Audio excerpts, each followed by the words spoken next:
जैसा कि last episode में हमने देखा था कि जियांग खान लियोशा से पीछा छुड़वाकर थंडर मैरो की तलाश में निकल पड़ा, मगर लियोशा ने उसे दोबारा से ढूंढ लिया। इतना ही नहीं, वो थंडर मैरो के पास मौजूद बैरियर को ब्रेक करने में भी उसकी मदद करती है, जिसके चलते जियांग खान ने हेवनली रेल्म पर ब्रेक थ्रू कर लिया। मगर इसी दरमियान जूमी पैलेस की बंदी जियांग खान के दोस्तों पर पॉइजनस स्पाइडर से अटैक कर देती है, जिसके चलते जियांग खान अपने दोस्तों को लेकर वहाँ से रवाना हो गया। और हाँ, इम्पोर्टेंट बात यह है कि वो लियोशा को अपने साथ नहीं ले जाता।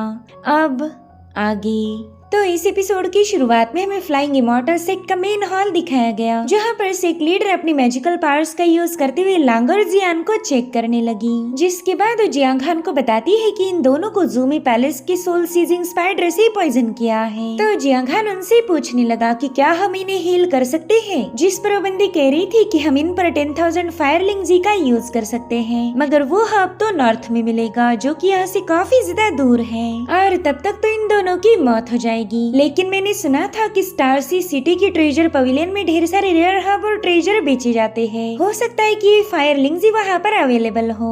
तो जियांग खान वहाँ जाने के लिए तैयार हो गया, जिसके बाद हमें डेथ गॉड माउंटेन का सीन दिखाया जाता है, जहाँ पर एक सीक्रेट मीटिंग हो रही थी, जिसमें एक बंदा कहने लगा कि इस बार तो डिवाइन डीमन बैटलफील्ड पर हमारे कई सारे डिसाइपल मारे गए, लेकिन ताज्जुब की बात तो ये है कि फ्लाइंग इमॉर्टल सेक्ट के किसी भी डिसाइपल को कोई नुकसान नहीं हुआ। इनफैक्ट वो लोग तो वहाँ का सारा ट्रेजर भी अपने साथ ले गए। जिस पर दूसरी मास्टर कह रही थी कि 100 सालों पहले हम सभी सेक्ट ने फोर्सेस ज्वाइन करके फ्लाइंग इमॉर्टल सेक्ट को पूरी तरह से सप्रेस कर दिया था, मगर अब वो लोग दुगनी स्ट्रेंथ से वापस आ गए। मेरे ख्याल से वो लोग अब दोबारा से राइज होने वाले हैं और हमारी मुश्किलें इससे बढ़ जाएगी। जिस पर डेथ गॉड माउंटेन का लीडर कहने लगा कि हमारी 10 सेक्ट की अलायंस है, तो भला हमें उस फ्लाइंग इमॉर्टल सेक्ट से डरने की क्या जरूरत। जिस पर वो बंदी बता रही थी कि उस सेक्ट के पास अर्थ इमॉर्टल रेल्म का एंसेस्टर है, अगर हम सभी लोग अपनी ताकत को कंबाइन भी करें तो भी उसका मुकाबला नहीं कर पाएंगे। तो मास्टर कहने लगा कि हमें उस वू लुमिंग को उकसाने की कोई जरूरत नहीं, मैं तो बस उस फ्लाइंग इमॉर्टल सेक्ट को सबक सिखाना चाहता हूँ, ताकि उन तक ये पैगाम क्लियरली पहुँच जाए कि वो दोबारा से राइज नहीं हो पाएंगे। वेल, इस बंदे का नाम था मास्टर यान। वो बता रहा था कि फिलहाल जियांग खान स्पॉटलाइट में है, उसे खत्म करके हम फ्लाइंग इमॉर्टल सेक्ट को सप्रेस कर पाएंगे। और उतने में डेथ गॉड माउंटेन का एक और डिसाइपल वहाँ पर पहुँच गया।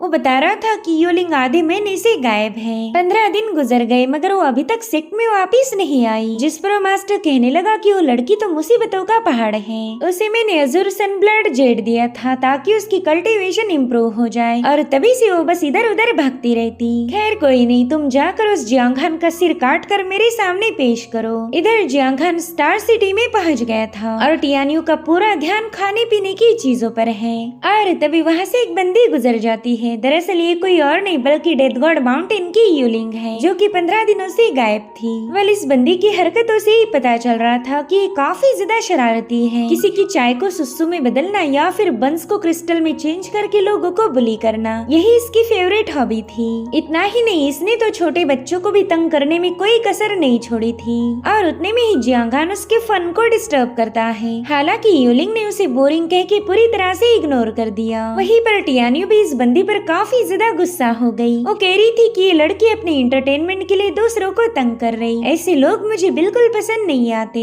जिसके बाद ये दोनों ट्रेजर हॉल में पहुंच गए। जियांग खान को यहाँ से 10,000 फायरलिंग जी परचेज करना था ताकि वो अपने दोस्तों की जान बचा पाए। तो वहाँ का मास्टर उसे बताता है कि फायरलिंग जी आज के ऑक्शन में सेल की जाने वाली है, तो आप जाकर ऑक्शन को अटेंड कीजिए। जिसके बाद हमें ट्रेजर हॉल का ऑक्शन दिखाया गया, जहाँ पर आज के दिन 3 चीजों की बोली लगने वाली थी, जिसमें से एक तो है आइस क्लाउड सोर्ड। वेल, इस तलवार को 10,000 साल पुराने मिस्टिक आइस एसेंस का यूज करके बनाया गया था, और इसकी शुरुआती बोली लगी 1 मिलियन स्पिरिचुअल स्टोन की। तो लोग फटाफट से उस तलवार पर बोली लगाना शुरू कर देते हैं, मगर उस बंदी ने यहाँ पर भी इंटरफेयर करना शुरू कर दिया। जो देख लोग कह रहे थे कि आखिर डेथ गॉड माउंटेन की यूलिंग यहाँ पर क्यों आई है, इस बंदी को तो इतनी भी समझने की बोली कैसे लगाई जाए। तो इस तरह से जियांग खान को भी पता चल गया कि ये बंदी डेथ गॉड माउंटेन से बिलोंग करती है। वहीं पर योलिंग ने काफी बड़ी बोली लगा दी थी, जिसके चलते कई सारे लोग उसके खिलाफ हो गए। इनफैक्ट ऑक्शनियर को भी पता चल गया था कि ये बंदी तो उनके ऑक्शन को खराब कर रही, इसलिए उन्होंने अपनी ये सोड किसी और बंदे को ही सेल कर दी। जो देख योलिंग डायलॉग मारते हुए कहने लगी कि मैं काफी ज्यादा जनरस हूँ, इसलिए तुम इस सोड को रख सकते हो। अब वहाँ पर सेकंड आइटम शो किया जाता है, जिसे हार्ट प्रोटेक्टिंग मिरर कहा जाता था। वेल, इसकी इनिशियल प्राइस थी 6 मिलियन मिस्टिक स्टोन्स। तो योलिंग ने सीधे 8 मिलियन की बोली लगा दी, जो देखते साथ ही लोग तो काफी ज्यादा भड़क गए। ये बंदी जानबूझकर बोली की प्राइस इंक्रीज कर रही थी, साथ ही साथ दूसरों को कंगाल कहते हुए प्रोवोक करने लगी। वो कह रही थी कि अगर तुम्हारे पास पैसे ही नहीं है तो तुमने इस ऑक्शन में नहीं आना चाहिए था, तुम्हारे जैसे भिखारी के लिए तो यहाँ पर कोई जगह नहीं। जो सुनते साथ ही वो बंदा काफी ज्यादा गुस्सा हो गया और फिर उसने गुस्से में आकर 20 मिलियन स्पिरिचुअल स्टोन्स की बोली लगा दी। जो सुनते साथ ही वो बंदी हंसते हुए कहने लगी कि चलो ठीक है, तुम इस मिरर को रख सकते हो। तुम इस मामूली मिरर को हासिल करने के लिए अगर इतनी बड़ी रकम देने के लिए तैयार हो तो मैं भी पीछे हट सकती हूँ। यानी कि योलिंग ने बड़ी चालाकी के साथ इस बंदे को भी बर्बाद कर दिया। और अब ऑक्शन में तीसरा आइटम शो किया जाता है, जो था 10,000 फायरलिंग्जी।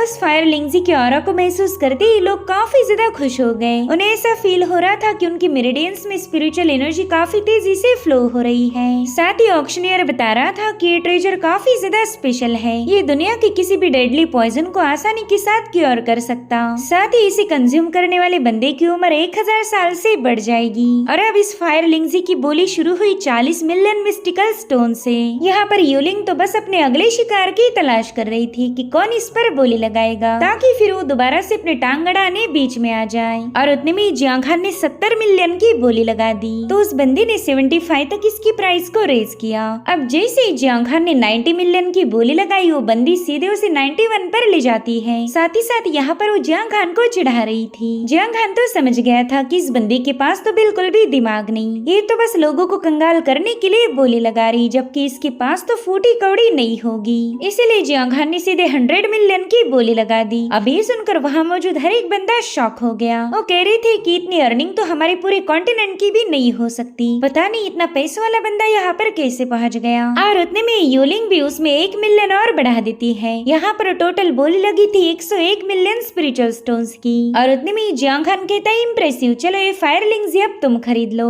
अब ये सुनते साथ ही वो बंदी परेशान हो गई। वहीं पर ऑक्शनियर उसे मुबारकबाद देते हुए कहने लगा कि ये फायरलिंग्स अब आपकी हो गई, जल्दी से पेमेंट कर दीजिए। वेल, ये सुनकर तो बंदी काफी ज्यादा परेशान हो गई। और अब ये बात सबको पता चल गई कि इसके पास तो एक फूटी कौड़ी नहीं, जिसके चलते सभी लोग उसे ताने मारने लगे। जिस पर योलिंग कहने लगी कि मैं डेथ गॉड माउंटेन की मेंबर हूँ, अगर मुझे कोई चीज पसंद आई तो मैं उसे फ्री में भी ले सकती हूँ। और इतना कहते साथ ही उसने फायरलिंग्जी की तरफ छलांग लगा दी, मगर जियांग खान ने बीच में आकर उस ट्रेजर पर कब्जा कर लिया। साथ ही साथ ऑक्शनियर को भी 40 मिलियन की इनिशियल पेमेंट कर देता है। और अब अगले सीन में हम देखते हैं कि योलिंग जियांग खान का पीछा कर रही, वो उसे कह रही थी कि जल्दी से वो फायरलिंग्जी मेरे हवाले कर दो। जिस पर जियांग खान कहने लगा कि मैंने तो ऑलरेडी वो फायरलिंग्जी तुम्हें दे दी थी, तुम्हारी ही गलती है जो तुम्हारे पास पैसे नहीं थे। जो सुनते साथ ही योलिंग अपनी अम्ब्रेला को समन करते हुए जियांग खान पर अटैक करने की कोशिश करने लगी, मगर जियांग खान ने सीधे जाकर उसकी अम्ब्रेला को पकड़ लिया था। वो उस अम्ब्रेला को छोड़ने के लिए बिल्कुल भी तैयार नहीं था, तो योलिंग अपनी ताकत लगाते हुए अम्ब्रेला को खींचने लगी और उतने में जियांग खान ने उस अम्ब्रेला को रिलीज कर दिया, जिसके चलते ये बंदी सीधा नीचे पटक जाती है। जो देखकर उस बंदी ने गुस्से में आकर अपने अम्ब्रेला की पावर को रिलीज करना शुरू कर दिया। यहाँ पर वो जियांग खान को सप्रेस करने के लिए उस पर काफी जबरदस्त प्रेशर रिलीज कर रही थी, तो इससे निपटने के लिए जियांग खान ने भी अपनी जायंट सोड आर्ट को एक्टिवेट कर दिया। उसकी सोड बड़ी ही तेजी के साथ उस अम्ब्रेला के प्रेशर को डिस्ट्रॉय कर देती है और साथ ही वो तलवार अब उस बंदी पर हमला करने के लिए पहुंच चुकी थी, मगर वो फटाफट से अपने अम्ब्रेला का इस्तेमाल करते हुए उस अटैक को काउंटर करने लगी। और फाइनली जियांग खान की जायंट सोड ने उस बंदी को पीछे की तरफ पुश कर दिया। यहाँ पर जियांग खान उससे कह रहा था कि मेरा पीछा करना छोड़ दो, मगर योलिंग दोबारा से उसके सामने आ गई। वो कहती है कि अगर तुम यहाँ से जाना चाहते हो तो ठीक है, लेकिन तुम्हें जाने से पहले वो फायरलिंग्जी मेरे हवाले करनी होगी। इसीलिए जियांग खान ने यहाँ पर उल्टी गिनती करना शुरू कर दी। वो कह रहा था कि मेरे 3 कहने से पहले तुम्हें रास्ते से हटना पड़ेगा, वरना इसका अंजाम बुरा होगा। तो बंदी कहती है कि अगर तुम 100 तक भी काउंटिंग करो तो भी मैं रास्ते से नहीं हटने वाली। जो सुनते साथ ही जियांग खान ने अपनी सोड को समन कर लिया,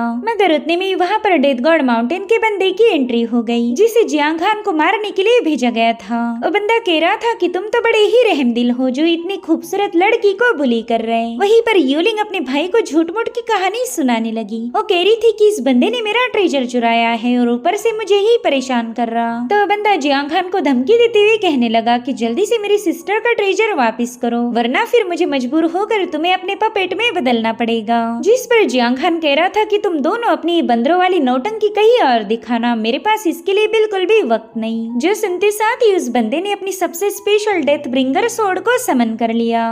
यूलिंग तो ये देखते साथ ही काफी ज्यादा खुश हो गई। वो जियांग खान को बता रही थी कि आज तक कोई भी मेरे भाई की डेथ ब्रिंगर सोर्ड के अटैक को डॉज नहीं कर पाया। और उतने में वो बंदा जियांग खान पर अटैक कर देता है, लेकिन जियांग खान तो वहाँ से गायब हो गया। और फिर अटैक करने की बारी जियांग खान की थी। उसने सीधे जाकर उस बंदे पर हमला कर दिया। इन दोनों की क्लैश में वहाँ पर काफी पावरफुल ऑरा रिलीज हो रही थी। और उतने में वो बंदा जियांग खान को पीछे की तरफ पुश करते हुए अपने नेदरवर्ल्ड फॉर्म्स को समन कर लेता है। वेल, इस टेक्निक को नेदरवर्ल्ड शैडो किल कहा जाता था। इसलिए जियांग खान भी अपनी बर्जर्क मोड को एक्टिवेट करते हुए उसके सभी फॉर्म्स को डिस्ट्रॉय करने लगा। वन बाय वन वो सारे फॉर्म तबाह हो गए, मगर तब तक वो बंदा अपनी सोल ब्रेकिंग नीडल को समन कर लेता है। वेल, यहाँ पर जियांग खान उस नीडल के अटैक से बाल बाल बच गया था, जिसके चलते वहाँ पर एक जोरदार एक्सप्लोजन हो गया। जियांग खान भी समझ गया था कि ये सोल ब्रेकिंग नीडल वाकई काफी ज्यादा खतरनाक थी। वहीं पर यूलिंग अपने भाई की इस टेक्निक की तारीफें करते हुए कहने लगी कि ये नीडल किसी भी बंदे को आसानी से मार सकती है, मगर बड़ी अफसोस की बात है कि उसका अटैक मिस हो गया। अब तो आधे घंटे तक इस सोल ब्रेकिंग नीडल को समन नहीं कर पाएगा। तो इस तरह से यूलिंग ने अनजाने में ही जियांग खान के सामने अपनी भाई की कमजोरी को जाहिर कर दिया। वेल, उसकी इस हरकत से उसका भाई काफी ज्यादा भड़क गया था। वो सोचने लगा कि वैसे भी इस लड़की ने हम सबके नाक में दम करके रखा है, मेरे ख्याल से इसे तो सबक सिखाना ही होगा। जिसके बाद वो सीधे जाकर जियांग खान पर अटैक करने लगता है। और यहाँ पर जियांग खान को फील होने लगा कि ये बंदा तो जानबूझकर उसे यूलिंग की तरफ ही ड्राइव कर रहा है, इसलिए जियांग खान उसके अटैक को डॉज करते हुए इस समय रहते साइड में हट गया, जिसके चलते यूलिंग ही उस बंदे के हमलों से घायल होने वाली थी।